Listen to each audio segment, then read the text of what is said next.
জাতীয় নির্বাচনের পর সরকারের সংকট আরও গভীর হয়েছে বলে দাবি বিএনপি মহাসচিব মির্জা ফখরুল ইসলাম আলমগীরের।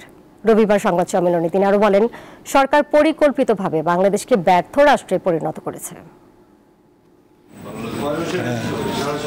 দীর্ঘ প্রায় 7 মাস পর রাজধানীর গুলশানে বিএনপি চেয়ারপারসনের রাজনৈতিক কার্যালয়ে সংবাদ সম্মেলনে আসেন দলের মহাসচিব মির্জা ফখরুল ইসলাম আলমগীর। গত 8 মে অনুষ্ঠিত বিএনপির স্থায়ী কমিটির বৈঠকের সিদ্ধান্ত জানাতেই এই সংবাদ সম্মেলন। এ সময় ফের ভারত ইস্যুতে সরকারের সমালোচনা করেন বিএনপি মহাসচিব। জনস্বাস্থ্যের নিরাপত্তায় ভারত থেকে আমদানি করা খাদ্যপণ্যের যথাযথ পরীক্ষার দাবি জানান তিনি। বাংলাদেশের উচিত দেশে আমদানি করা প্রতিটি পণ্য বাজারে ছাড়ার আগে যথাযথভাবে পরীক্ষা নিরীক্ষা পণ্যের মান যাচাই করে দেয়া।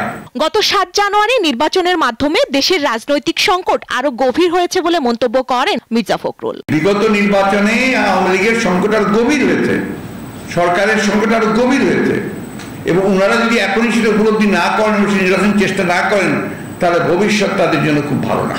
যুক্তরাষ্ট্রের দক্ষিণ ও মধ্য এশিয়া বিষয়ক সহকারী পররাষ্ট্রমন্ত্রী ডোনাল্ড লোর সফর প্রসঙ্গে তিনি জানান, বিদেশি কারা বাংলাদেশে আসলো তা নিয়ে বিএনপি রাজনীতি করে না।